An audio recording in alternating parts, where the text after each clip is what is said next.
Abra sua Bíblia comigo. Romanos capítulo 6, verso 23.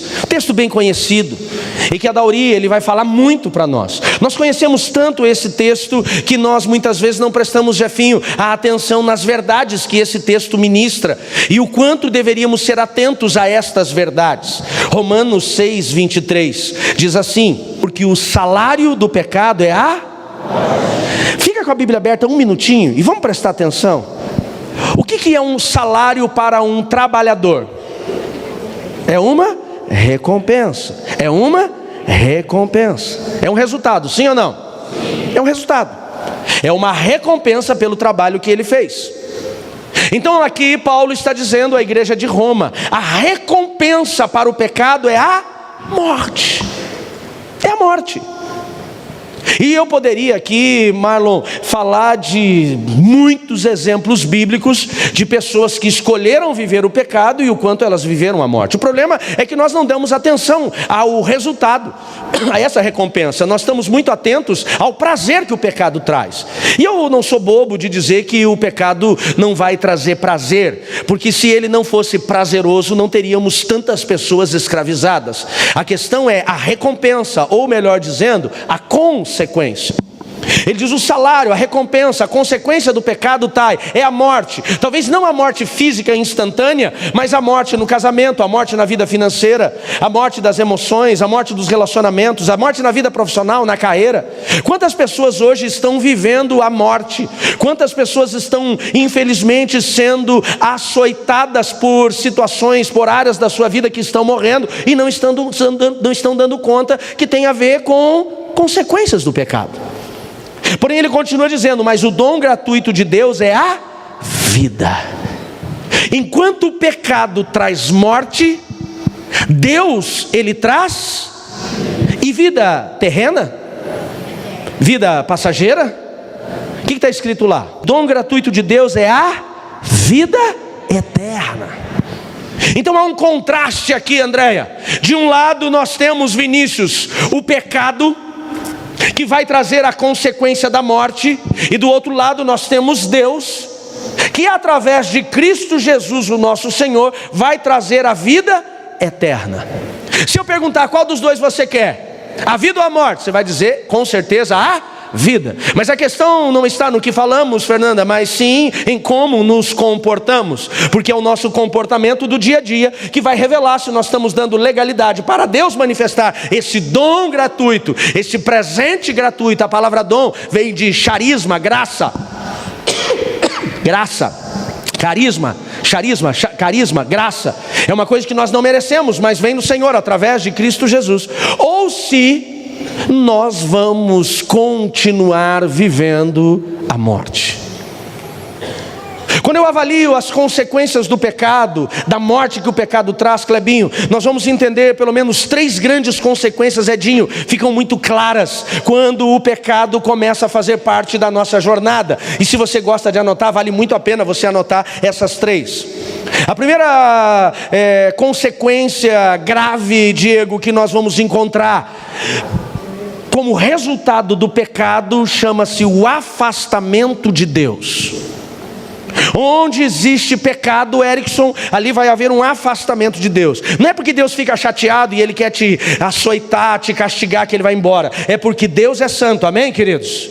E se Deus permanecer diante de uma pessoa que insiste em viver um pecado, onde Ele não abandona esse pecado, a glória de Deus vai matá-lo. Então Deus precisa se afastar.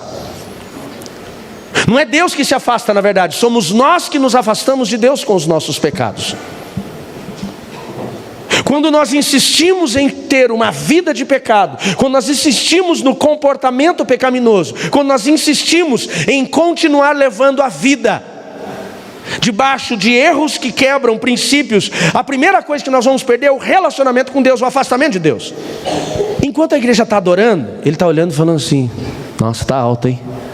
Está alto, meu Deus, que está alto. Ó, desafinou, ainda mais se ele tiver. E aí ele sai e fala assim: hoje o louvor não falou comigo. Hoje o louvor não me levou. Será que não foi o louvor que não levou? Ou é você que está distante de Deus demais para poder entrar nesse lugar de presença? Só uma pergunta. A ministração da palavra, quando termina, a esposa fala: e aí? E ele fala assim: Nossa, não vi a hora de acabar. Pastor hoje não estava inspirado, acho que ele não orou essa semana. Sabe que falta da vida do pastor com Deus ou de quem está recebendo? Muitos de nós, Pepe, estamos desconectando de Deus e não estamos dando conta. O pecado tem nos afastado de Deus e nós estamos prestando atenção. Porque nós começamos a levar o pecado como uma coisa tão comum. A imoralidade hoje, segundo as pesquisas bíblicas, passa de 80% nos homens, de 60% nas mulheres, quando se trata de literatura adulta. Você entende o que eu estou dizendo, né? Menos nos membros da Nova Aliança, diga amém. Se tornou comum. Se você fizer uma pesquisa hoje, frente ao que mais tem gerado crises conjugais, chama-se rede social.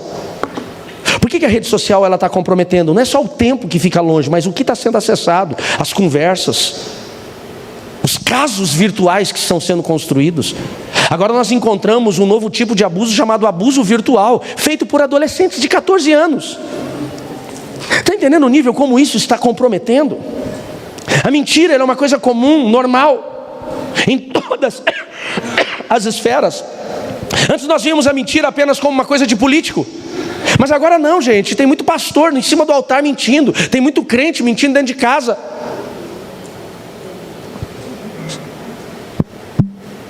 A ira, o descontrole, as brigas, a agressividade, são situações que nós perdemos o controle e não damos conta. O quanto isso, em primeiro lugar, tem nos afastado de Deus. A segunda consequência do pecado, além de nos afastar de Deus, é que ela vai nos aproximar das trevas, porque a ausência de luz é trevas. Sim ou não?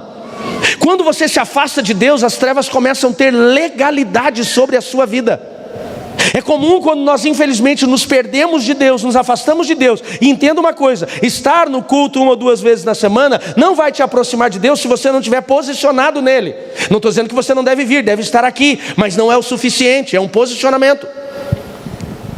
E muitas pessoas, elas estão frequentando cultos, mas estão escravizadas, sendo oprimidas. São pesadelos, são angústias, são doenças espirituais. Eu não estou dizendo que toda doença ela é espiritual, mas algumas que são espirituais são opressões das trevas. Os demônios começam a ter legalidade, são embates.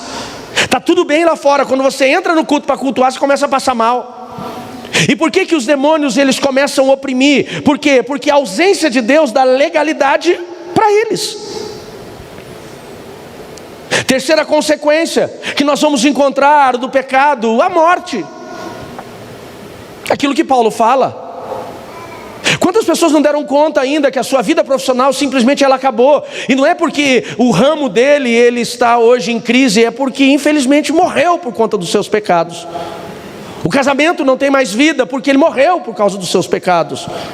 Seu relacionamento familiar está comprometido porque morreu. Seu ministério morreu. São consequências. E nós continuamos tocando a vida, empurrando com a barriga. E não paramos para entender o quanto estamos debilitados, comprometidos, vivendo a destruição. E se nós não nos posicionarmos, a situação vai complicar. A primeira lição que eu aprendo com você nesta noite, sobre como vencemos o pecado, para nos aproximarmos de Deus, para expulsarmos as trevas das nossas vidas e sairmos dessa rota de morte, é quando nós aprendemos o conceito e aplicamos o conceito do arrependimento. Diga comigo, arrependimento. O que é o arrependimento segundo o princípio bíblico? O que é um princípio bíblico? O arrependimento é dividido em 3 fases. Primeiro é o reconhecer o pecado. Enquanto nós não reconhecemos que aquilo que estamos fazendo nos afasta de Deus, nós vamos continuar andando nessa rota de morte. Reconhecer, ter consciência. Segundo, o confessar. A Bíblia diz: confesse para Deus e seja perdoado, confesse para o seu irmão, seja curado. É trazer luz. E não é só para Deus, é para as pessoas que talvez nós oprimimos, as pessoas que talvez viveram a consequência do nosso pecado ou foram agredidas por ele. Por exemplo, um adultério. Não é só confessar para Deus, tem que trazer luz dentro dessa casa. É complicado, eu sei que é. E uma pessoa falou para mim, pastor, eu trouxe luz dentro da minha casa, mas sinceramente, pastor, eu preferia ter apanhado de 20 homens, pastor. Eu preferia que os caras me dessem uma surra do que eu ter que sentar e contar um negócio que eu tinha que contar. Mas pela misericórdia de Deus, Deus alcançou ele e a casa dele, amém, queridos? E eu estou contando porque ele me permitiu contar, inclusive. Ele falou: pastor, pode contar. O arrependimento é a confissão. Existem situações que nós temos dificuldade de confessar do medo do resultado, da consequência, do que vai acontecer naquela situação. Por exemplo, confessar para um chefe que você roubou, confessar para um amigo que você o logrou, confessar num casamento que você quebrou uma aliança. E tem outros que não tem a ver com a dificuldade nessa situação relacional, é simplesmente o orgulho de não ser exposto. Pensa na sua reputação, então ele não vive o arrependimento. Por muito tempo fomos ensinados, Marcelo, que o arrependimento fala de choro. Nós temos que chorar. Você pode chorar diante de Deus 24 horas, se não tiver confissão, não tem arrependimento. Terceira fase do arrependimento é o deixar, que talvez ela seja o mais difícil. Esses dois primeiros, o reconhecer e o confessar, ele parte aqui. O confessar, ele vai na minha jornada, o deixar, perdão, ele vai na minha jornada, é quando eu abandono. E é aqui de fato que nós vamos encontrar a misericórdia. A Bíblia diz: aquele que esconde o seu pecado não prospera, mas o que confessa e deixa alcança misericórdia. O mal que lhe viria não vem, porque agora a misericórdia de Deus o alcança e vai aplacar este processo. Está fazendo sentido para você, sim ou não? Sim. Nós encontramos aqui na Bíblia Deus nos trazendo um alerta sobre o pecado. Ele diz: o salário do pecado é a morte. Então, se nós fizermos uma avaliação do afastamento de Deus, da presença das trevas e da morte, nós precisamos encontrar, Edson, um remédio. O primeiro remédio para que nós possamos vencer o pecado chama-se o arrependimento. O arrependimento é para aquele que já caiu. O arrependimento é para aquele que já cometeu. Entenda que todos nós somos passíveis do erro. Não estou aqui para julgar. A questão é o quanto nós vamos continuar carregando esse erro, o quanto nós vamos continuar carregando esse pecado, o quanto nós vamos continuar insistindo em esconder ou praticá-lo escondido, porque uma hora vai vir a vergonha. Uma hora nós vamos ser expostos. A Bíblia diz: nada fica encoberto. O que nós precisamos então é entender o papel do arrependimento. E enquanto não tem luz, as trevas continuam agindo. O segundo remédio para o pecado é não pecar. Nossa, pastor, que coisa é essa? É o alerta. Mateus 26:41 diz assim: vigiai e orai, para que não entrem em tentação. Porque o espírito na verdade está pronto, mas a carne é fraca. Diga comigo: vigilância. 1 Coríntios 10:12 diz assim: aquele pois que pensa estar de pé, cuide-se para que não caia. Muitas vezes nós achamos que está tudo ok, está tudo resolvido, mas nós já estamos comprometidos. Ele diz: aquele que cuida e pensa estar de pé, fica atento. Nós encontramos ainda, Vanessa, em 1 Pedro 5:8, ele diz assim: sejam sóbrios e vigilantes. O diabo, vosso adversário, anda ao derredor como um leão que ruge procurando alguém que possa devorar. Resiste-lhe firmes na fé. Vigilante de novo. 1 Tessalonicenses 5:6 diz assim: assim pois não durmamos como os demais, pelo contrário, vigiemos e sejamos sóbrios, atentos. Então nós precisamos entender, Luiz, que tem duas respostas para o pecado, dois remédios para esta doença contagiosa e destrutiva. Quem está comigo ainda, diga amém. Primeira delas é o alerta, ficar o tempo todo entendendo onde você está sendo talvez provocado a pecar. E o diabo, ele está o tempo todo te provocando a isso.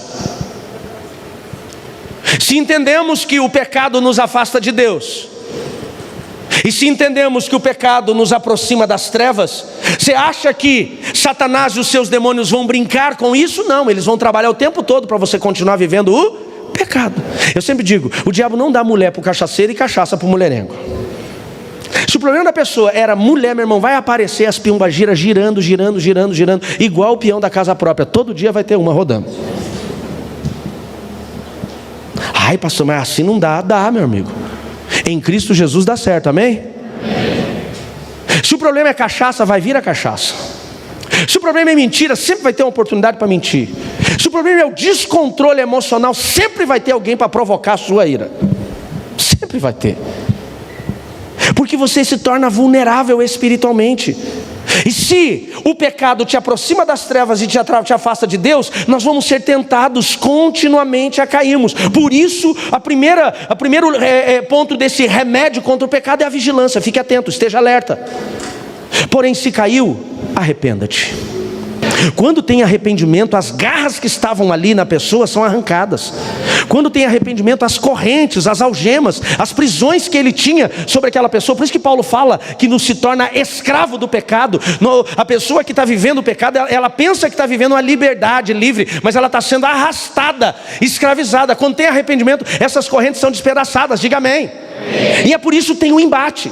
E é por isso que alguns de vocês, enquanto eu estou pregando, vocês estão agitados. Eu vejo daqui. Eu por isso que eu vejo que algumas pessoas não conseguem nem prestar atenção. E por quê? Porque o inferno não quer que você ouça. Porque se você não ouve, você não entende. Se você não entende, não pratica. E se você não pratica, ele continua tendo legalidade na sua vida. A porta continua escancarada, a corrente continua ali, a algema continua ali, e você continua aprisionado. Satanás e os seus demônios não estão preocupados com quem frequenta culto. Satanás está preocupado com quem gera mudança.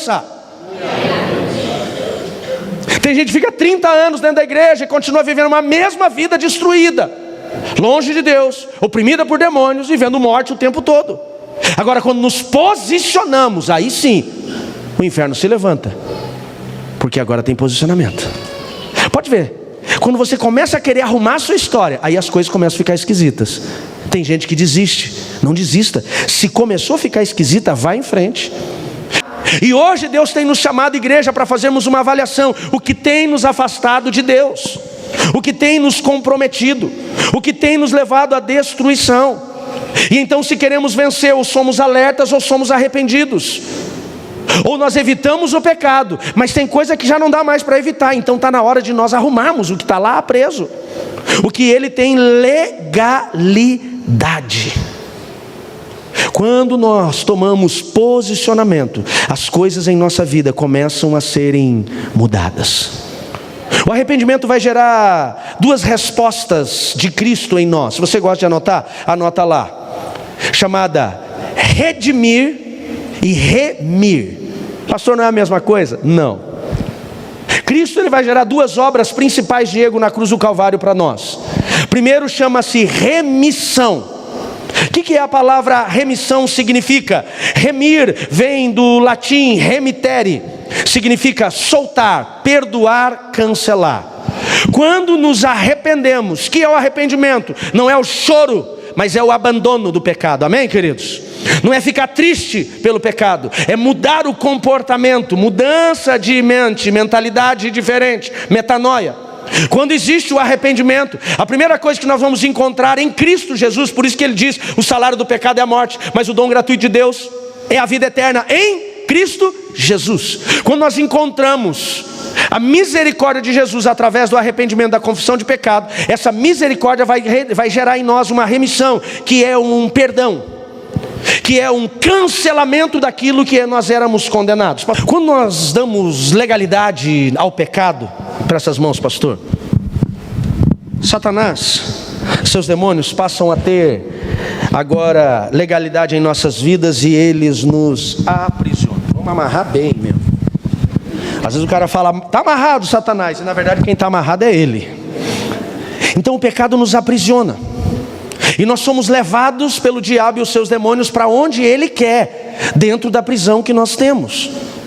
E quando eu falo de pecado, principalmente, Adriana, é aquele pecado que nós cometemos toda semana, todo mês a gente está renovando o pacto com ele. É aquele que ele não consegue ter um Instagram se nem ficar olhando a foto das ovelhas sem lã.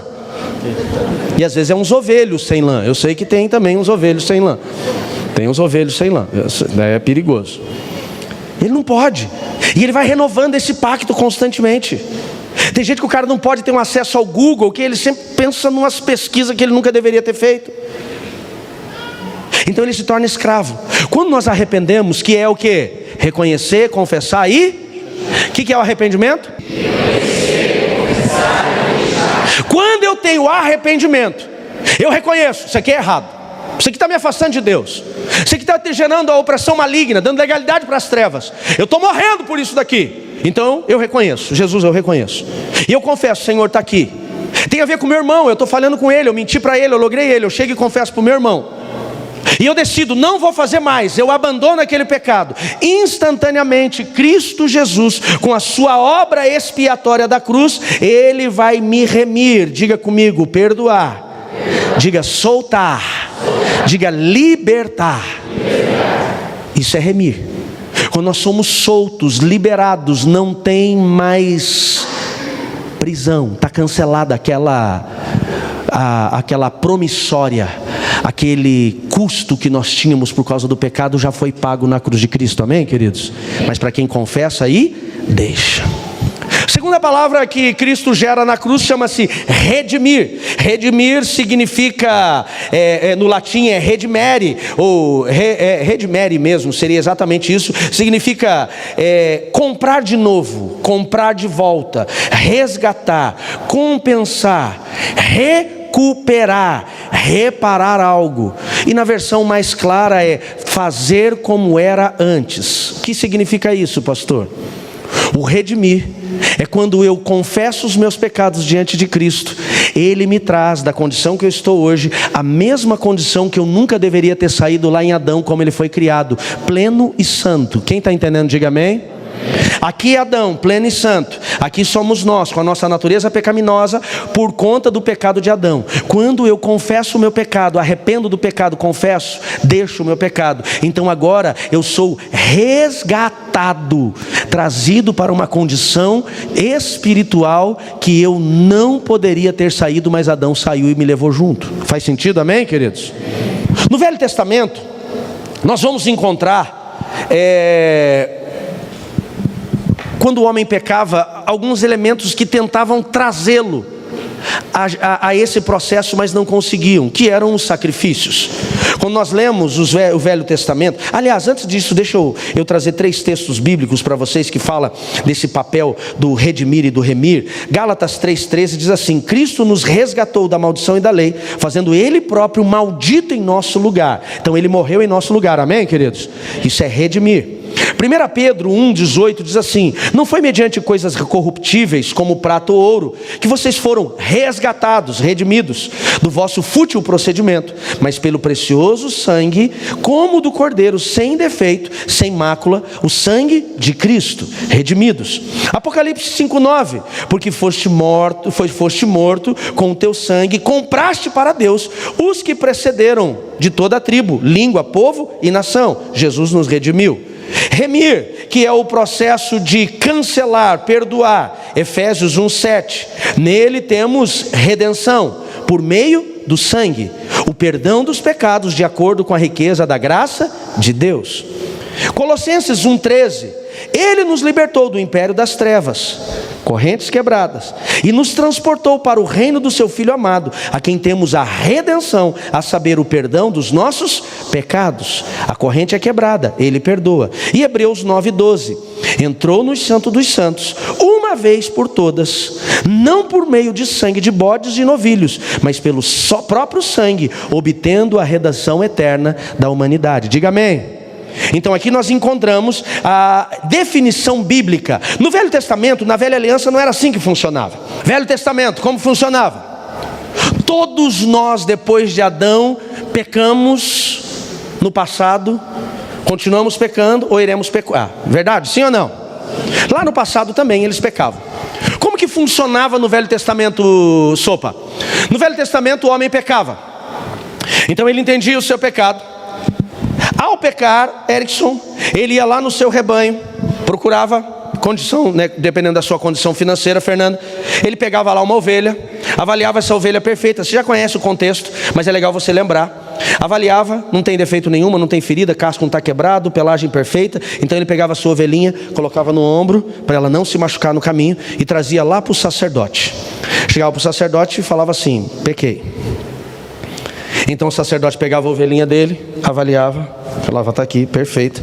Colocava sobre o altar ali no átrio, trazia este homem que pecou, colocava a mão sobre este animal e ele transferia o seu pecado para o animal. Estou transferindo os meus pecados para o animal inocente. Por quê? Alguém tem que pagar pelo pecado. O sangue tem que ser derramado para que ele pudesse voltar à presença de Deus. Porque o pecado, tanto no Velho quanto no Novo Testamento, afastava de Deus, gerava morte e gerava opressão. Então ele, querendo sair, Lucas, desse lugar de opressão, querendo voltar a se aproximar de Deus e sair do lugar da morte, ele trazia o cordeiro. Quem está comigo, diga amém.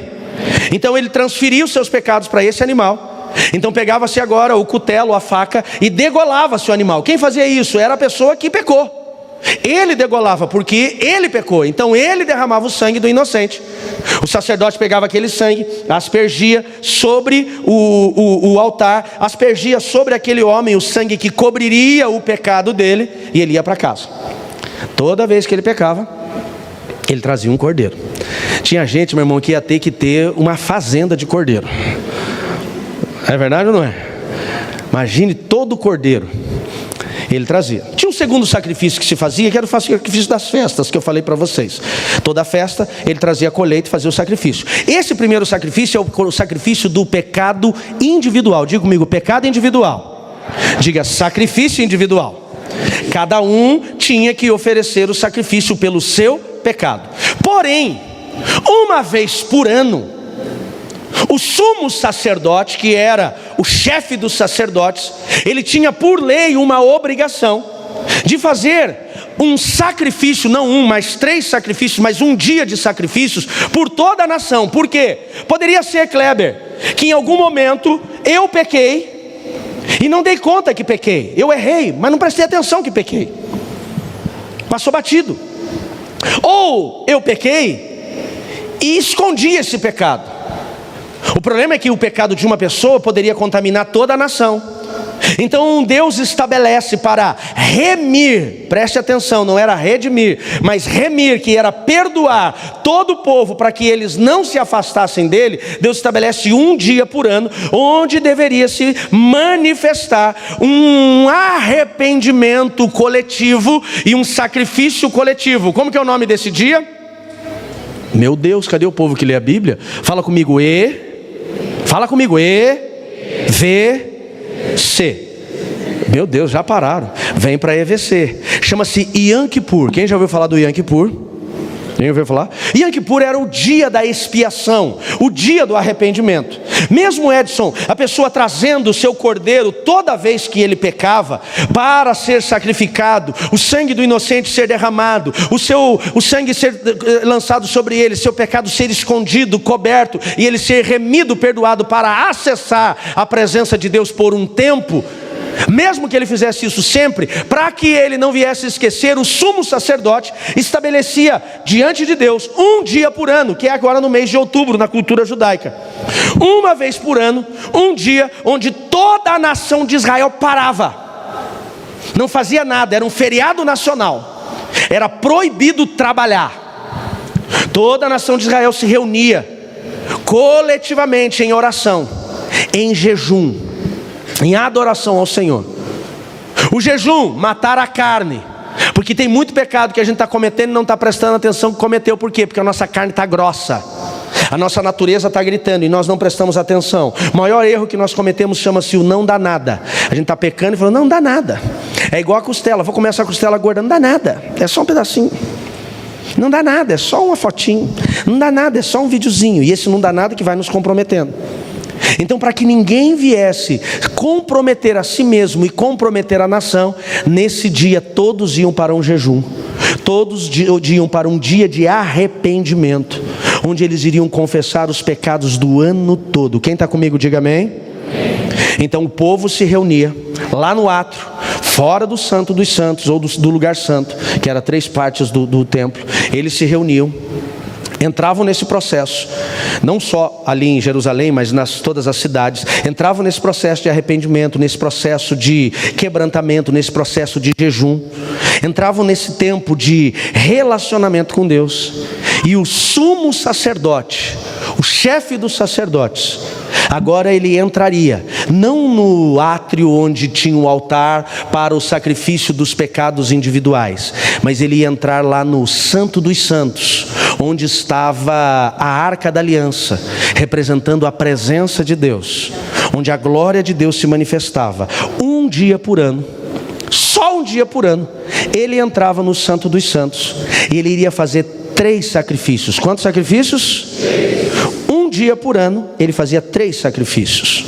O primeiro sacrifício era de uma novilha, ou um novilho. Ele trazia esse novilho, entrava no Santo dos Santos, sacrificava este animal. O sangue era derramado, ele aspergia sobre o altar, porque o sangue é a conexão do mundo físico e o mundo espiritual. E esse novilho tinha um papel de redimir ou remir os pecados dele. e da sua família. Já expliquei lá no retiro de homens para os homens, que se o povo tivesse contaminado, se o povo tivesse santificado, purificado, e o sacerdote, o sumo sacerdote tivesse contaminado, quando ele oferecesse o sacrifício, ele morria na frente do altar, porque entrou indigno, e o povo não era aceito. Quem está me entendendo, diga amém. Porém o povo estava contaminado, mas o sumo sacerdote estava santificado, purificado.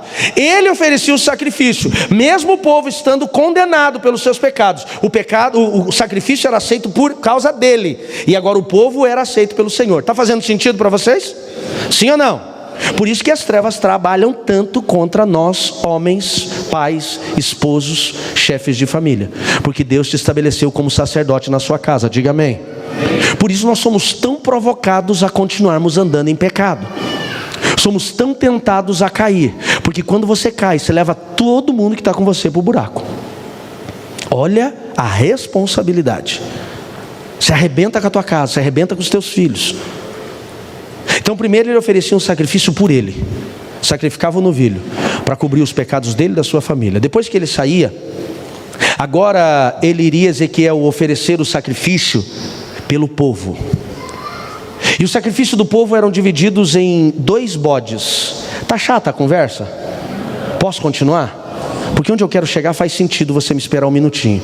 Então ele trazia o primeiro bode, voltava para o Santo dos Santos, agora ele está purificado, colocava este bode diante do altar, degolava este bode. Quando ele estava sangrando, ele transferia o pecado do povo. Falava: Deus, eu transfiro todos os pecados do povo para este animal inocente.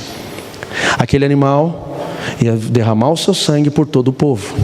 Depois que ele fazia esse sacrifício, agora ele trazia um terceiro animal para o sacrifício. Depois eu vou explicar o segundo bode, que era um novo novilho. Ele trazia um outro novilho, ainda no dia do Yom Kippur, entrava novamente no Santo dos Santos, colocava este animal agora para purificar o santuário, que ficou contaminado com o pecado dele e com o pecado do povo. Então agora ele derramava o sangue, aspergia sobre o santuário, purificava aquele ambiente, e quando ele saía, agora ele ia pegar o segundo bode lá do povo, e ele transferia o pecado do povo tudo para este bode, novamente. E este bode, ele não era morto, ele é chamado do bode expiatório. Já ouviu falar desse termo? O que é o bode expiatório? É alguém que leva a culpa. Já viu isso? Já viu esse termo? Muito comum hoje, politicamente falando. Então agora ele transferiu o pecado do povo sobre o bode, e esse bode não vinha para o altar. Agora, Jefferson, ele não ia para o altar. Para onde que esse bode expiatório ia? Ele era solto em um lugar seco, um lugar ermo, um lugar deserto. E esse bode, ele tinha que andar até ele morrer. E ele deveria ir o mais longe possível, do ocidente ao oriente, o mais longe possível, representando o bode, levando o pecado do povo para longe. Quem está aí comigo, diga amém. Assim era o Yom Kippur, uma vez por ano, pelo menos, para que eles pudessem viver o processo do arrependimento. Todo o povo ia passar por esse processo de chorar pelos seus pecados. Aí nós vemos hoje algumas igrejas, eu não estou condenando, mas talvez é falta de conhecimento, que elas estabelecem uma vez por ano o Yom Kippur. Gente, nós não precisamos mais fazer o Yom Kippur. Por quê? Porque Jesus é o nosso Yom Kippur, amém, queridos? Vamos entender o sacrifício de Jesus. Primeiro, quando Jesus vem a essa terra, nós lemos aqui em Hebreus 9:12, diz assim: entrou no Santo dos Santos uma vez por todas, não por meio de sangue de bodes e novilhos, mas pelo próprio sangue, obtendo eterna redenção. Diga comigo: Ele é o sacrifício. Então o povo precisava de um animal, pelo menos, por ano, para que os seus pecados fossem removidos, se ele não trouxesse individual. Agora Jesus é o animal. Por isso que a Bíblia diz: Ele é o Cordeiro Santo de Deus. Quem está comigo, diga amém. Diga amém. Fica claro para você? Ele é o sacrifício. Porém, a Bíblia diz que não só Ele é o sacrifício, aqui em Hebreus também, como a Bíblia diz que Ele é o sumo sacerdote. Então Jesus, ele tem 2 papéis diante do Yom Kippur, do arrependimento, do dia da expiação. O primeiro, ele era o sumo sacerdote, ele vinha até Deus, ele era o representante para levar o povo a Deus. Faz sentido?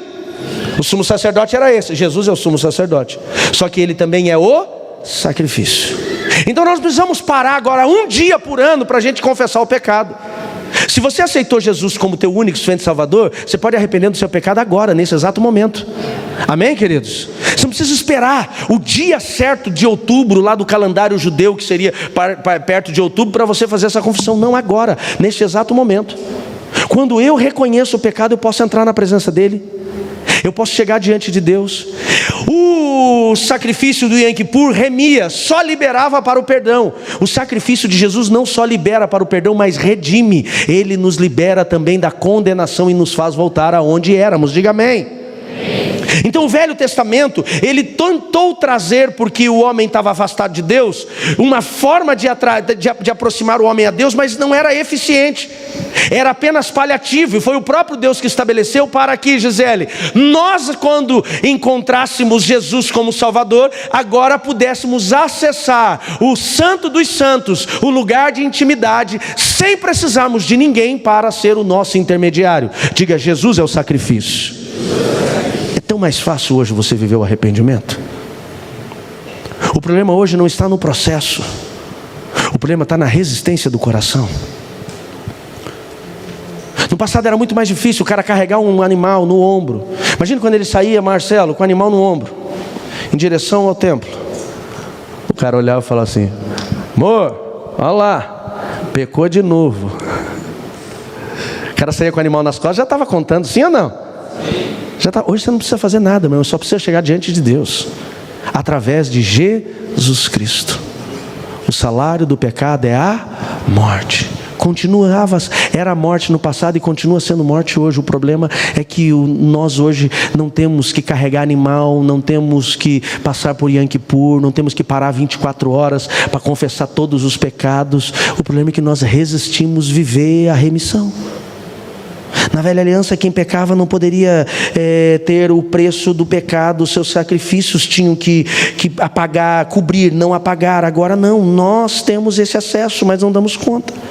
Hebreus 9:12 diz assim: Cristo entrou no Santo dos Santos por uma vez de todas e obteve para nós redenção. A Bíblia diz que quando Jesus morreu na cruz e entregou a sua vida como o Cordeiro Santo, o véu do templo se rasgou, que separava o Santo dos Santos do lugar santo, que separava a glória de Deus. Ele rasgou por quê? Porque agora Deus não estava restrito a um lugar onde Ele ficaria escondido para não nos matar. Agora Cristo nos dá a oportunidade de não só ter o acesso a Deus, como ter o próprio Deus habitando em nós.